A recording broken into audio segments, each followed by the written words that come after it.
Important ആയി നോക്കേണ്ട കുറച്ച് ഓഫീസ് ഫയൽസും ഹോസ്പിറ്റൽ ഫയൽസും നോക്കിക്കൊണ്ടിരിക്കുകയായിരുന്നു സൂര്യ. പെട്ടെന്നാണ് ഡോർ തള്ളി തുറന്ന് അകത്തേക്ക് വന്നത്. ആരാണ് വന്നത് എന്നറിയാൻ വേണ്ടി ഫയലിൽ നിന്ന് മുഖമുയർത്തി നോക്കിയ സൂര്യ കാണുന്നത് അവനെ തന്നെ കണ്ണെടുക്കാതെ നോക്കി നിൽക്കുന്ന നിഹാരികയെയാണ്. അവളെ അവിടെ അവൻ ഒട്ടും പ്രതീക്ഷിച്ചില്ല. ഒരു റൂമിലേക്ക് വരുമ്പോൾ അറ്റ്ലീസ്റ്റ് അയാളുടെ അനുവാദം ചോദിച്ചിട്ട് വരണമെന്ന് മിസ്സസ് നിഹാരികയ്ക്ക് അറിയില്ലേ? സൂര്യ ഒരു പുച്ഛത്തോടെ സീറ്റിൽ നിന്ന് എഴുന്നേറ്റ് ടേബിൾ ചാരി നിന്നുകൊണ്ട് ചോദിച്ചു. അപ്പോഴും ഏതോ ലോകത്ത് എന്ന പോലെ അവൾ അവനെ കണ്ണെടുക്കാതെ നോക്കിയിരിക്കുകയായിരുന്നു. മുമ്പത്തേക്കാളും അവൻ ഒന്നുകൂടെ സുന്ദരനായി എന്ന് അവൾക്ക് തോന്നി. എങ്ങനെയും അവനെ വീണ്ടും തൻ്റെ വശത്താക്കണമെന്ന് തീരുമാനിച്ചുകൊണ്ട് അവൾ അവനോടായി പറഞ്ഞു, സൂര്യ, അന്ന് നടന്നതിൽ ഒന്നും എനിക്ക് യാതൊരു പങ്കുമില്ല. അയാൾ മനഃപൂർവ്വം എന്നെ ഭീഷണിപ്പെടുത്തി സ്വന്തമാക്കാൻ ശ്രമിച്ചതാണ്. അല്ലാതെ നിന്നെ മറന്ന് ഞാൻ ഒരിക്കലും ചെയ്യില്ല സൂര്യ. നീയില്ലാതെ എനിക്ക് പറ്റില്ല. അത്രയും പറഞ്ഞ് അവൾ അവൻ്റെ നെഞ്ചിൽ കിടന്ന് പൊട്ടിക്കരഞ്ഞു. അപ്പോഴും യാതൊരു ഭാവവ്യത്യാസവുമില്ലാതെ സൂര്യ അങ്ങനെ തന്നെ നിന്നു. ഇതേ സമയമാണ് ദേവു ആ റൂമിലേക്ക് കയറി വന്നത്. എന്നാൽ മുന്നിലെ കാഴ്ച കണ്ട് അവൾ തറഞ്ഞു നിന്നു. അവളുടെ കണ്ണുകൾ നിറഞ്ഞു. എന്നാൽ പെട്ടെന്ന് ആരോ ഡോർ തുറന്ന് വന്നു എന്നറിഞ്ഞ സൂര്യ മുന്നോട്ട് നോക്കിയതും അവിടെ നിറകണ്ണുകളോടെ നിൽക്കുന്ന ദേവുവിനെ കണ്ട് അവൻ്റെ നെഞ്ച് വിങ്ങി. അവൻ പെട്ടെന്ന് തന്നെ നിഹയെ അവനിൽ നിന്ന് തള്ളി മാറ്റി അവൻ ഓടി വന്ന് അവളെ നെഞ്ചോട് ചേർത്തു. പെട്ടെന്നുള്ള സൂര്യയുടെ പ്രവൃത്തിയിൽ ദേവു ഒന്ന് ഞെട്ടിയെങ്കിലും അവൾ അവനിൽ നിന്ന് കുതറിമാറാൻ നോക്കിയെങ്കിലും അവൻ്റെ പിടിയുടെ ശക്തി കൂടിയതേയുള്ളൂ. എന്നാൽ നിലക്കാത്ത തള്ളായതിനാൽ നിഹ വീഴാൻ പോയെങ്കിലും അവൾ ബാലൻസ് ചെയ്ത് നിന്നിരുന്നു. എന്താ പെട്ടെന്ന് സംഭവിച്ചതെന്നറിയാൻ വേണ്ടി തിരിഞ്ഞു നോക്കിയ നിഹ കാണുന്നത് ദേവുവിനെ നെഞ്ചോട് ചേർത്ത് പിടിച്ചിരിക്കുന്ന സൂര്യയാണ്. ആ കാഴ്ച അവളുടെ സമനില തെറ്റിക്കുന്നതിന് തുല്യമായിരുന്നു. അവൾ ഇഷ്ടമാണ് എന്ന് വന്ന് പറഞ്ഞപ്പോൾ പോലും അവളെക്കുറിച്ച് ഓരോന്ന് പറഞ്ഞ് അവൻ്റെ മനസ്സിൽ അവളോടുള്ള വെറുപ്പ് തോന്നിപ്പിക്കാൻ തനിക്ക് അധികം സമയം വേണ്ടി വന്നില്ല. എന്നാൽ ഇന്ന് അതേ അവളെ തന്നെ അവൻ ചേർത്ത് പിടിച്ചു നിൽക്കുന്നത് കണ്ട് അവൾക്ക് ഭ്രാന്തെടുക്കുന്നത് പോലെ തോന്നി. അവൾ അതേ ദേഷ്യത്തോടെ അവരുടെ അടുത്തേക്ക് പാഞ്ഞു ചെന്ന് അവളെ അവൻ്റെ ശരീരത്തിൽ നിന്ന് അടർത്തി മാറ്റി അവളോടായി ചോദിച്ചു, നിനക്ക് എന്ത് ധൈര്യമുണ്ടായിട്ടാണ് എൻ്റെ സൂര്യയോട് ചേർന്ന് നിന്നത്? നിന്നെപ്പോലെ പിഴ. അവളത് പറഞ്ഞു തീരും മുന്നേ അവളുടെ ഇരു കവിളിലും മാറി മാറി അടി വീണിരുന്നു. ഞെട്ടലോടെ മുഖത്ത് കൈവച്ച് മുഖമുയർത്തി നോക്കി നിഹ കണ്ടത് തന്നെ ചുട്ടിരിക്കാൻ പാകത്ത് നിന്ന് നിൽക്കുന്ന സൂര്യയാണ്. ഇനി നീ ഒരു അക്ഷരം എൻ്റെ പെണ്ണിനെ കുറിച്ച് പറഞ്ഞാൽ കൊന്നു കുഴിച്ചു മൂടും നിന്നെ ഞാൻ. നീ എന്താടി കരുതിയത്? നീ വന്നൊന്ന് കരഞ്ഞു കാണിച്ചാൽ ഞാൻ എല്ലാം മറന്ന് നിന്നെ സ്വീകരിക്കുമെന്നോ? എന്നാൽ നിനക്ക് തെറ്റി.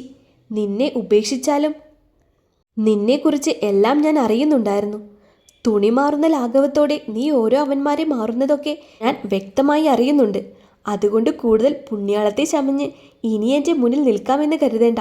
അങ്ങനെ നിന്നാൽ നീ ഇന്നേവരെ കാണാത്ത ഒരു സൂര്യയെ നീ അറിയും. അത് നിനക്ക് ഒട്ടും നല്ലതിനാവില്ല. എന്നാൽ അവൻ്റെ വാക്കുകൾ കേട്ട് നിഹ വിളറി വെളുത്തു നിന്നു. അവന് തൻ്റെ പ്ലാൻ മനസ്സിലായി എന്നറിഞ്ഞതും അവൾ ഒന്നും മിണ്ടാതെ പുറത്തേക്ക് പോകാൻ നിന്നു. ഒന്ന് നിന്നേ. പുറത്തേക്ക് പോകാൻ നിന്ന നിഹയെ ദേവു പിന്നിൽ നിന്ന് വിളിച്ചു. ദേവുവിൻ്റെ ശബ്ദം പിന്നിൽ നിന്ന് കേട്ടതും നിഹ ഒരു സംശയത്തോടെ പിന്തിരിഞ്ഞു നോക്കി. എന്നാൽ അതേ നിമിഷം തന്നെ ദേവുവിൻ്റെ കൈ ഉയർന്നു താണു. നിഹ കവളിൽ കൈവച്ച് ഭയത്തോടെ അവളെ നോക്കി. ഇത് കുറേ നാളായിട്ട് ഞാൻ നിനക്ക് ഓങ്ങിവെച്ചതാണ്. നീ എന്ത് കരുതിയടി?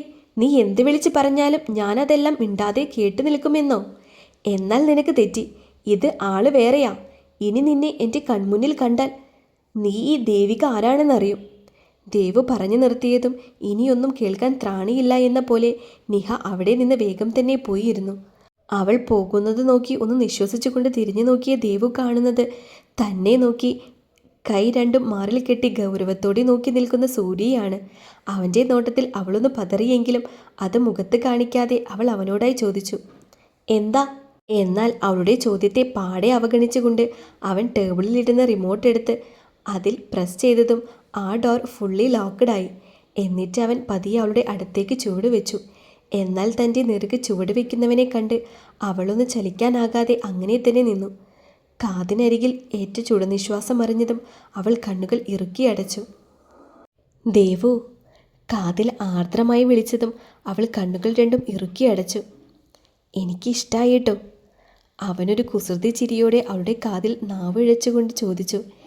എന്നാൽ അവൻ പറഞ്ഞത് മനസ്സിലാവാതെ അവൾ കണ്ണുകൾ വലിച്ചു തുറന്ന് ഒരു സംശയത്തോടെ അവൻ്റെ മുഖത്തേക്ക് നോക്കി. എന്നാൽ ആ മുഖത്തെ ഒരു കള്ളച്ചിരി മാത്രം. എന്ത്? അവളൊരു സംശയത്തോടെ അവൻ്റെ മുഖത്ത് നോക്കി ചോദിച്ചു. എന്നാൽ അതിന് മറുപടിയായി അവൻ അവളുടെ ശരീരത്തിലേക്ക് ഒന്നുകൂടെ അമർന്നുകൊണ്ട് അവളുടെ നെറ്റിയിൽ നെറ്റിമുട്ടിച്ചുകൊണ്ട് പറഞ്ഞു, നീ അവളോട് പറഞ്ഞത് അവൾക്കിട്ട് ഒരെണ്ണം കൊടുത്തതിന്. അതൊക്കെ എനിക്കിഷ്ടമായി. അപ്പോൾ എൻ്റെ പെണ്ണിനെ കാണാൻ പ്രത്യേക ഭംഗിയായിരുന്നു. ഈ കവിളൊക്കെ ചുവന്ന്. അവൻ അവളുടെ കവിളിലൂടെ കൈകൾ ഇഴയിച്ചുകൊണ്ട് പറഞ്ഞതും അവൾ കൂടുതൽ തളർന്നു. അവൻ്റെ ഓരോ സ്പർശനത്തിലും അവളുടെ ഉടൽ ആകെ വിറച്ചു. ഒരു താങ്ങിനെന്നോണം അവൾ അവൻ്റെ ഷർട്ടിൽ മുറുക്ക് പിടിച്ചു നിന്നു. എന്നാൽ അവൻ്റെ കണ്ണുകൾ പതിച്ചത് അവളുടെ വിറയ്ക്കുന്ന ചുണ്ടുകളിലായിരുന്നു. അവനിൽ നിന്ന് യാതൊരു പ്രതികരണമില്ല എന്ന് കണ്ടതും അവൾ കണ്ണുകൾ ഉയർത്തി നോക്കിയതും കണ്ടു തൻ്റെ ചുണ്ടിലേക്ക് മാത്രം നോക്കി നിൽക്കുന്നവനെ. എന്നാൽ അത് കണ്ടതും അവളുടെ ദേഹത്തൂടെ ഒരു മിന്നൽ കടന്നുപോയി. ഏട്ടാ, അവളൊരു വിറയലോടെ വിളിച്ചതും അതേ നിമിഷം തന്നെ അവൻ അവളുടെ അധരങ്ങൾ ഒന്നാകെ വായിലാക്കി നുണഞ്ഞു തീർന്നതും വന്യമായി അവളുടെ ഇരുതളങ്ങളും അവൻ ആവേശത്തോടെ വായിലാക്കി നുണഞ്ഞു. അവളൊരു ആശ്രയത്തിനായി അവനോട് ഒന്നുകൂടെ ചേർന്ന് നിന്നു. അവനും അവളെ ഇടുപ്പിലൂടെ കൈയിട്ട് കൂടുതൽ അവളെ ശരീരത്തിലേക്ക് ചേർത്ത് പിടിച്ചു. സമയം കടന്നു പോകുന്നതിനനുസരിച്ച് അവൻ്റെ ചുംബന തീവ്രത കൂടിക്കൊണ്ടിരുന്നു. അവൻ്റെ കൈ അവളുടെ ടോപ്പിന് ഉള്ളിലൂടെ കടന്ന് ഇടുപ്പിലൂടെ ഇഴഞ്ഞ് അവളുടെ പൊക്കിൾ ചുഴിയിലേക്കായി വന്നു നിന്നു. അവൻ്റെ കൈ അവിടെ ആഴത്തിൽ അമർന്നതും അവൾ പുളഞ്ഞുകൊണ്ടൊന്ന് ഉയർന്നുപോയി. അവളിൽ നിന്ന് ഒരു ശബ്ദം പുറത്തേക്ക് വന്നു. അവനിൽ ആ ശബ്ദം വല്ലാത്തൊരു ആവേശമാണ് തോന്നിപ്പിച്ചത്. അതിനനുസരിച്ച് അവൻ്റെ വിരലുകൾ അവളുടെ നാഭിയിൽ ആഴമറിഞ്ഞുകൊണ്ടിരുന്നു. ചുണ്ടുകൾ അപ്പോഴും അവളുടെ ചുണ്ടുകളെ മധുര നുണഞ്ഞുകൊണ്ടിരിക്കുകയായിരുന്നു. അതോടെ ആയതും അവളുടെ ശരീരം പൂർണ്ണമായി തളർന്നു. അവളൊരു തൂവൽ പോലെ അവളുടെ ശരീരം നിലത്തേക്ക് വീഴാൻ പോയതും അവൻ അവളെ ശക്തമായി അവനിലേക്ക് ചേർത്ത് പിടിച്ചുകൊണ്ട് വീണ്ടും ഗാഢമായി ചുംബിച്ചു. സമയം നീങ്ങിയതിനനുസരിച്ച് ദേവുവിന് ഒട്ടും പറ്റാതെയായി. അവൾ കൂടുതൽ തളർന്നുകൊണ്ടിരുന്നു. ഇനിയും തന്നെ കൊണ്ട് പറ്റില്ല എന്ന് കണ്ടതും അവൾ അവൻ്റെ നെഞ്ചിൽ അവളുടെ നഖം അഴുത്തി. പെട്ടെന്ന് നെഞ്ചിൽ ഒരു നീറ്റൽ അനുഭവപ്പെട്ടതും അവൻ ഒന്നുകൂടെ അവളുടെ ഇരുതളങ്ങളെ ഒരുമിച്ച് നുണഞ്ഞു വിട്ടുകൊണ്ട് അവളുടെ ചുണ്ടുകളെ മോചിപ്പിച്ചു. സൂര്യ അവളിൽ നിന്ന് വിട്ടുമാറിയതും അവളൊരു ആശ്രയം എന്ന പോലെ അവൻ്റെ നെഞ്ചിലേക്ക് തന്നെ ചാഞ്ഞു. അവനും അവളെ കൂടുതൽ അവനിലേക്ക് ചേർത്ത് പിടിച്ചു. രണ്ടുപേരും നല്ല രീതിയിൽ തന്നെ കിതയ്ക്കുന്നുണ്ടായിരുന്നു. സൂര്യ പതിയെ അവളുടെ പുറം ഒഴിഞ്ഞു കൊടുക്കുന്നുണ്ടായിരുന്നു. നിനക്കൊട്ടും സ്റ്റാമിന ഇല്ലല്ലോ പെണ്ണെ, സൂര്യദേവിൻ്റെ പുറം ഒഴിഞ്ഞു കൊടുത്തുകൊണ്ട് പറഞ്ഞതും അവൾ അവനെ കൂർപ്പിച്ചു നോക്കി. അവൾ പെട്ടെന്ന് അവനിൽ നിന്ന് അകന്നു മാറാൻ നോക്കിയത് സൂര്യ അതിന് അനുവദിക്കാതെ അവളെ കൂടുതൽ അവനിലേക്ക് ചേർത്ത് പിടിച്ചു. ഇനി പൊന്നുമോള് എൻ്റെ അടുത്ത് ജാടയിട്ട് നടക്കാനാണ് പ്ലാനെങ്കിൽ നടക്കില്ല, ഞാൻ നടത്തിക്കുകയുമില്ല, അവൻ ഗൗരവത്തോടെ പറഞ്ഞതും അവൾ കാറ്റഴിച്ച് വിട്ട ബലൂൺ പോലെയായി. പിന്നെ അവനെ നോക്കി ഒരു ചമ്മിയെ ചിരിച്ചിരിച്ചുകൊണ്ട് അവൻ്റെ നെഞ്ചിലേക്ക് ചാഞ്ഞു. അവനും അത്രയേറെ സ്നേഹത്തോടെ അവളെ ചേർത്ത് പിടിച്ചു. കുറച്ചു നേരം അങ്ങനെ നിന്നിട്ട് രണ്ടുപേരും കൂടെ പുറത്തോട്ട് പോയി. മാൻഷനിലേക്ക് പോകാതെ നേരെ കറങ്ങാനാണ് പോയത്. അടുത്തുള്ള ബീച്ചിലും മാളിലുമെല്ലാം പോയി അവനെ ഓരോന്ന് പറഞ്ഞ് വെറുപ്പിച്ചും കുറുമ്പ് കാട്ടിയും രണ്ടുപേരും ആ സായാഹ്നം മനോഹരമാക്കിയിട്ടാണ് തിരിച്ച് വീട്ടിലേക്ക് പോയത്. ഇതേ സമയം ഡെറിയുടെ നഗ്നമായ നെഞ്ചിൽ കിടന്ന് സുഖമായി ഉറങ്ങുകയാണ് പാറു. അവനവളെ ഒരു കൈയാൽ ചേർത്ത് പിടിച്ച് ലാപ്പിൽ വർക്ക് ചെയ്തുകൊണ്ടിരിക്കുകയാണ്. ഓഫീസിൽ നിന്ന് മാറി നിൽക്കുന്നത് കൊണ്ട് അതിൻ്റേതായ ബുദ്ധിമുട്ടുകളുമുണ്ട്. സൂര്യയ്ക്ക് എല്ലാം കൂടി മാനേജ് ചെയ്യാൻ പറ്റില്ല എന്ന് അറിയുന്നത് കൊണ്ട് ഡെറി കഴിവതും ഓൺലൈനായിട്ട് മീറ്റിംഗ് അറ്റൻഡ് ചെയ്യും. നാളെ പുലർച്ചത്തെ ഫ്ലൈറ്റിൽ അവർ തിരിച്ച് മുംബൈയിലേക്ക് പോകും. അവിടെ ചെയ്തു തീർക്കേണ്ട കുറച്ച് കാര്യങ്ങൾ ചെയ്തു തീർത്ത് അവർ കേരളത്തിലേക്ക് പുറപ്പെടും. നാട്ടിൽ ചെന്ന് എത്രയും പെട്ടെന്ന് ദേവുവിൻ്റെയും സൂര്യയുടെയും വിവാഹം നടത്തണമെന്നാണ് എല്ലാവരുടെയും തീരുമാനം. ഡെറി വർക്കെല്ലാം കഴിഞ്ഞ് ലാപ്പ് അടുത്തുള്ള സൈഡ് ടേബിളിലായി വെച്ചു. പതിയെ പാറുവിൻ്റെ അടുത്തേക്ക് ചേർന്ന് കിടന്നു. പാറൂട്ടാ, എഴുന്നേറ്റേ, അവൻ അവളുടെ കാതിലേക്ക് മുഖമടുപ്പിച്ചുകൊണ്ട് പറഞ്ഞു. എന്നാൽ അവൾ ഒന്നുകൂടെ അവനോട് ചേർന്ന് കിടന്നു. അത് കണ്ടതും അവൻ്റെ ചുടിയിൽ മനോഹരമായ പുഞ്ചിരി വിരിഞ്ഞു. കാരണം ഇത് പതിവാണ്.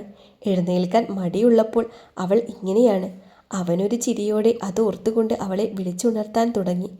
പാറു, എഴുന്നേറ്റേ, ഫുഡ് കഴിക്കണ്ടേ, അവൻ ഒന്നുകൂടെ പറഞ്ഞതും അവൾ പതിയെ കണ്ണുകൾ ചിമ്മി തുറന്നു. ഇച്ചായ, എന്താടാ, കുറച്ചു നേരം കൂടെ. വേണ്ട, എഴുന്നേൽക്ക്, ഒന്നും കഴിച്ചില്ലല്ലോ, അതുകൊണ്ട് എഴുന്നേറ്റ് ഫ്രഷായി വാ, അപ്പോഴേക്കും ഞാൻ ഫുഡ് ഓർഡർ ചെയ്യാം. അവൻ അത്രയും പറഞ്ഞ് അവളെ നിർബന്ധിച്ച് ഫ്രഷാകാനായി പറഞ്ഞു വിട്ടു. പെണ്ണ് അവനെയൊന്ന് കൂർപ്പിച്ചു നോക്കിയതും അവൻ ആ ചുണ്ടിൽ അമർത്തി ചുംബിച്ചുകൊണ്ട് പുറത്തേക്ക് പോയി. അപ്പോഴും അവൾ കിളി പോയതുപോലെ കണ്ണുമിഴിച്ച് അവൻ പോകുന്നത് നോക്കി നിന്നു. പിന്നെ അവൻ പോയ വഴിയൊന്ന് നോക്കി അവൾ ഫ്രഷ് ആകാനായി പോയി. ഫ്രഷായി ഇറങ്ങി വന്നപ്പോഴേക്കും ഡെറി ഫുഡ് ഓർഡർ ചെയ്തിരുന്നു. പിന്നെ രണ്ടുപേരും കൂടെ ഒരുമിച്ചിരുന്ന് ആഹാരമൊക്കെ കഴിച്ച് കുറച്ചു നേരം ഓരോ കാര്യങ്ങളൊക്കെ പറഞ്ഞ് അവർ പാരീസിലെ അവസാന രാവും ആഘോഷമാക്കി.